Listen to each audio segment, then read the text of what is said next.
Monsieur le représentant du Khalife général du Mouride, Serigne Cheikh Sidi Mokhtar Mbacké, Serigne Abo, chef de l'ensemble et protégé de famille de l'Al Falilou Mbacké, distingués frères de Serigne Abo, messieurs les chefs des grandes familles de la communauté Mouride, messieurs les représentants des grandes familles religieuses du Sénégal, monsieur le représentant du chef de l'État, mesdames et messieurs les ministres, mesdames et messieurs les parlementaires, mesdames et messieurs les notabilités religieuses et coutumières, honorables invités. Serigne Abo, obéissant à votre aimable ndigal, il m'échoit l'honneur, une fois encore, de devoir prononcer quelques mots sur l'illustre personnage dont nous commémorons aujourd'hui l'anniversaire. Comme pour souligner le rang élevé qu'il lui a attribué dans la hiérarchie de ses élus, il a plu à Allah le Tout-Puissant de le faire venir dans notre monde dans la nuit du 26 au 27 du mois lunaire de Rajab, nuit renfermant en elle-même deux événements majeurs pour le monde musulman, le voyage nocturne du prophète Mohammed sallallahu alayhi wa sallam de la Mecque à Jérusalem al-Quds et son ascension céleste vers le Très-Haut. Nuit sublime, célébrée dans les pays d'islam pour ce qu'elle représente dans la pratique du culte musulman. Cet événement eut lieu à Darussalam, l'année même de la découverte de Touba. Naissance dans la nuit du Kazu Rajab, nuit importante pour l'islam. À Darussalam, demeure de la paix. Année de la découverte de Touba, foyer spirituel du mouridisme. Ce triptyque annonçait déjà les dons spirituels de l'homme et l'âge Falilou Mbacké. Religiosité, pacifisme, talibisme. Sa vie de musulman exemplaire, d'ascète absolu et de soufi accompli n'est plus à démontrer. Tout chez lui obéit et ramène à l'islam. Il ne peut se mouvoir et s'épanouir pleinement que dans le cadre de l'islam qui détermine tous les aspects de sa vie quotidienne. Ne jamais sortir du périmètre sacré de l'islam a toujours été son credo. Comme une horloge, tous les instants de sa vie ont été réglés sur le cadran de l'islam. Convaincu que rien de bon, de bien, de grand et de durable ne peut s'accomplir sans la paix, il avait élevé la culture de celle-ci à la hauteur d'un dogme. Sans la paix, point de développement économique et social. Sans la paix, la pratique correcte du culte religieux ne peut s'accomplir, car cette pratique requiert calme, quiétude, tranquillité et recueillement. C'est pourquoi il s'investissait inlassablement au règlement des conflits de toute nature avant qu'ils ne dégénèrent. Mieux, il privilégiait la prévention des conflits par tous les moyens matériels ou spirituels à sa disposition selon les cas. Sans ces interventions bénéfiques, le pays aurait connu des soubresauts douloureux avant et après l'indépendance du Sénégal. Mais attention, ce pacifisme qui le faisait paraître trompeusement comme un mouton doux et inoffensif ne devait pas être assimilé à de la mollesse, ni à de la faiblesse, encore moins à de l'irrésolution. Car lorsque les circonstances l'exigeaient, il pouvait se transformer en un lion implacable, foudroyant tout sur son passage. Et ceux qui ont eu le malheur de faire cette funeste confusion l'ont appris à leur dépens. Sa qualité de talibé de Serigne Touba, qu'il revendiquait à corps et à cri, et qu'il portait fièrement en bandoulière, il ne se bornait pas seulement à l'acclamer, mais il l'a vécu intrinsèquement et pleinement. La qualité de fils ou de fille de Serigne Touba, avec tous les honneurs et considérations qui s'y rattachent, et le statut le plus enviable et le plus envié auquel puisse prétendre un mouride. Vendre ou échanger ce statut si élevé contre celui de simple talibé dépasse la compréhension du commun de mouride. Et pourtant, ce truc singulier et étonnant, il a fallu que le fit avec son vénérable ascendant Serigne Touba. Je ne m'étendrai pas là-dessus, cette histoire est bien connue des mourides. Et toute sa vie durant, il s'appliqua à exercer rigoureusement sa qualité de talibé en tout lieu et en toutes circonstances, aussi bien pendant l'existence terrestre de son guide qu'après sa disparition. Ce comportement surprenant, adopté par quelqu'un qui n'était pas n'importe qui dans ce domaine, doit nous révéler le talibisme dans toute sa valeur et dans tout son sens, soumission entière et totale, en tout et partout, à Serigne Touba. Son rang élevé dans la haute hiérarchie mouride ne le dispensa pas de pratiquer volontairement et totalement sa qualité de simple talibé, ce qui l'amena à fuir le tumulte et le brouhaha de villes et centres modernes pour se réfugier dans les profondeurs de la vie rurale et des villages qu'il avait fondés à travers la campagne. Cette réclusion volontaire qu'il s'était librement imposée faisait de lui un personnage peu connu du quota politico-social du pays et de la nomenclature sénégalaise de l'époque, avant son accession à l'indépendance, au Khalifa. Il était l'archétype du simple marabout, dont le viatique se résumait en 3 thèmes: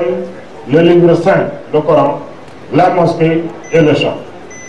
Ce portrait simpliste et peu flatteur du marabout, dans l'imaginaire populaire du pays, collé à la peau de Serigne Falilou. Cette attitude dont il ne s'était jamais départi, cet effacement et ce retrait du devant de la scène, n'était pas chez lui de la ruse ou de la stratégie, mais l'expression de la sincérité de sa qualité de talibé mouride, qui ne doit rien faire qui puisse gêner ou porter ombrage à son chef spirituel, en l'occurrence le bien-aimé Serigne Mohamed Moustapha Mbacké, premier khalife général de Mouride. C'est pourquoi son accession au khalifa suscita moult interrogations quant à sa capacité à gérer la communauté mouride. Dans les premiers jours de son avènement, Serigne Moustapha Fall, premier et étincelant khalife de Baye Fall, à qui on faisait remarquer que l'Hadj Falilou Mbacké était strictement un marabout, totalement détaché des contingences matérielles et des modalités réporta, c'est justement le marabout que je vais rechercher. Ce talibisme dont Serigne Falilou démontra les vertus est un des chemins les plus courts et les plus rapides, entre autres, pour accéder à la satisfaction des besoins matériels et spirituels, terrestres et ultra-terrestres du disciple mouride. C'est pourquoi nous autres mourides, nous devons nous agripper, nous cramponner de toutes nos forces à notre talibisme que nous devons coincer au fond de notre bouche, entre nos derrière molaires, robe saine, comme disait Serigne Falilou. Ceci pour le mettre à l'abri et le préserver de toute souillure, de toute altération. Car c'est une denrée extrêmement précieuse, chère et inestimable. Pour illustrer mes propos sur le talibisme de Serigne Falilou, je vais vous relater un fait vécu avec lui dans cette demeure. Un jour, il convoqua les mourides pour les entretenir d'un sujet de haute importance. Face à l'encombrement de la marade, dû à l'afflux massif des talibés, et dans le souci de mettre de l'ordre dans la salle, le chambellan qui officiait comme maître de cérémonie du jour prononça ces mots, je le cite: que tout talibé qui croit en Serigne Touba sorte de la barre. Fin de citation. Serigne Falilou se leva brusquement et sortit de la salle en disant: personne ne croit plus que moi en Serigne Touba, mettant ainsi fin à la rencontre. Tel est, Serigne Abo, le bref témoignage que je voulais humblement faire sur votre auguste ascendant, avec l'espoir qu'il aura répondu à votre attente. Puisse le Tout-Puissant vous accorder à vous, Serigne Abo, à vos distingués et éminents frères, une très longue vie, pleine de santé, de force matérielle et spirituelle, pour vous permettre de soutenir efficacement Serigne Cheikh Sidi Mokhtar Mbacké dans tout ce qu'il entreprend pour le service de Serigne Touba. li ma koy tënk ci gàttal moo di yow Serigne Abo, bis bi nga xam ni tey noo ngi koy màggal ku mag ku tedd ga Yàlla ji Falilou Mbacké, dama lay xamal ni ci dañu ko jàppe sunu borom tabaraka taala moom la neex soog ko ci moom mën a bëgg a wane daraja bi mu jox Sëñ Fallu Mbacké ci biir kuréelu mbëri baatin yi nga xam ne tànn na leen da cee jox Sëñ Fallu kuréel bu rëy rëy jox ko ci daraja ju rëy bëgg ko wane nag moo tax bi mu koy indi ci àddina mu lëkkale ko ak ñetti kéemaan. bu njëkk ba moo di mu ngi koy di àdduna ci guddi gii di guddi Kazu Rajab di guddi goo xam ne kii wax nañu lay ñëpp ñu jël xam nañu ni mu demee ci lislaam ñaareel ba mooy indi ko ci àdduna ci Daaru Salaam dëkkub jàmm ñetteel ba mooy indi ko ci at mi nga xam ne ci la Tuubaa feeñ ñett yooyu yi nga xam ne ay berma la di ñetti kéemaan yoo xam ne sunu borom a ko beral loolu day wane xaar bi mu daal te ñëw nii kii gët bokkut ak fi daan ñëw loolu mooy Sëriñ Fallu te diiru ab dundam ñett yooyu nga xam ne moo la ko sunu borom lëkkaleel mosu leen a gën seen sax bu dee lislaam ku ko gis ku ne xam nga ni ki mooy lislaam bu doon lislaam doon jëm man nga ko jàpp ni Sëriñ Fallu mooy jëm lislaam bu fekkee nga xam ne jàmm la ku nekk xam na ni fii nu ne ak fa nu jëm jàmm rek lañu fay ndax bu jàmm fii ci àdduna ñi nga xam ne àdduna dong lañuy doxal diwul am koom moomee du maanaam ndax boo jàmmanul benn koom du maanaam bu dee ñi nga xam ne dañuy topp yàlla kenn mënta topp yàlla bu mat te amoo jàmm ndax topp yàlla la mu laaj mooy xel mu dal ak tey ak mat sëkk sa xel jëme ko sa borom te loolu jàmm koy maye bi Sëriñ Fallu xamee ne jàmm moom mënta ñàkk la def boppam nitub jàmm ba diirum li mu fi nekk mboolem koo xamee ni fii dégg na ci réew mi aw di fa yëndeel wala di fa bëgg am itteem yëpp mooy dana ko fay balaa ay waa tàkk ndax dara wax ni ay xamees na fi mu tàmbalee waaye kenn xamul fa mu yem gannaaw loolu du yemul woon ci loolu nga doon fas yéene balaa ay am sax mu jéem koo fekk ci sayir ak ci baati te loola xam naa tey jii nii bu fekkee nga xam ni Sénégal ay yëngu-yëngu metti amu fi li jiitu indépendance ak ginnaaw indépendance Sëriñ Fallu moo ko waral la ci ma ci xam nag mënuma ko wax loolu mooy li nga xam ne mooy wetu jàmm li ci dee di taalibe moom xam na ni taalibe rek mooy itteem bi ndax jamono ji nu nekk ak jamono jógu yuuti ci jamono sëriñ bi kenn ku ne xam na ni doomi Sëriñ Tuubaa ju góor ak ju jigéen daraja la joo xam ne ji denn daraja mënu ko wees ci taalibe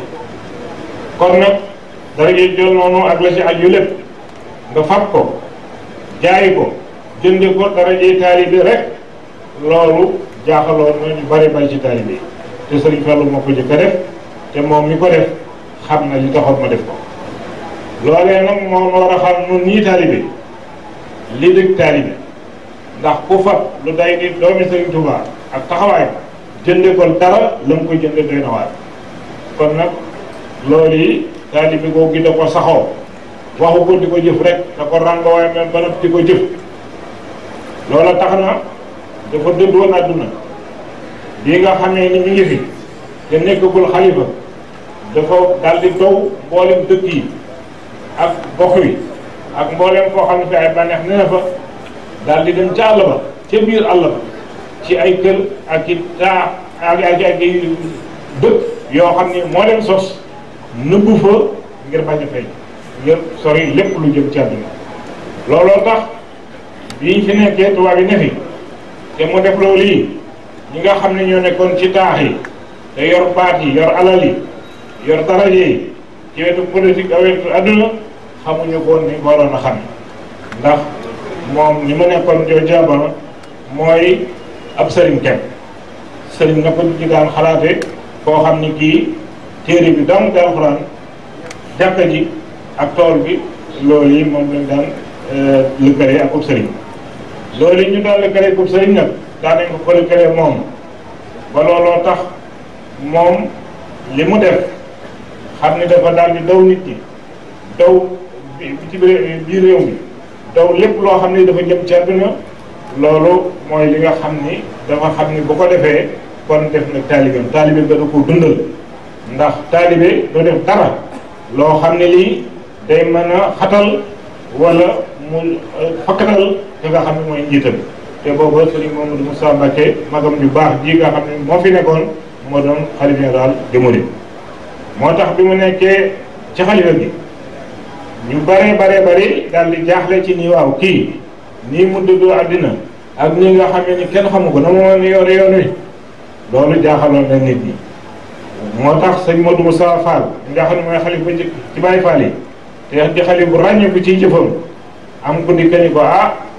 li ci doy waar day mooy sëñ Fallou Mbacke mii fi ne day ab sëriñ yi kese dong la sëriñu nàllee la boo xam ne bii xamul dara ci àdduna te dafa dëgg lépp lu jëm ci kumbeel sëñ Modou saraxole ni ko jërëjëf man ab sëriñ laa bëgg kon am na ab sëriñ loolu taalibe bi ko nga xam ne moom sëñ Fallou yoroon na di ko wane waxtu jot mooy benn ci yoon yi nga xam ni moo gën a gaaw gën a jige ci taalibe ngir faj aajoom adduna ak alaxira ci fii nu ne ak fanu jëm loolu nag moo tax ñi nga xam ne noo topp ci moom ak nu mbooleem taalibe yi nu war a xam ni lii nu am kat dig taalibe war na nga xam lu mu doon ñu jàpp ko bu baax a baax a baax téye ko bu baax a baax a baax ngir moom mi Sëriñ Fallu ni ma ko defoon ku ne xam nañu du def dara loo xam ne lu ko matul la kon nag li may jeexale moo di taalibe googu yi nga xam ni moo ko mu ñor moom rek mooy li nga xam ni ñun ñëpp nañ ci tënku kon nag yow mi sëñ Abo yaa ñi nga xam ne ñooy see rek ñu ngi lay ñaan sunu borom yàggal la lool jox la doole say ak ci baatin ba nga xam ni lépp li nga xam ne mën nga koo taxawoo sëñ Cheikh Sidi Mokhtar Mbacké da nga ko ni taxawoo ndax lépp lu mu joxoñ yaa nga ca ci sëriñ bi wax na ko léegi kon noonu lay gërëm de 5 jërëjëf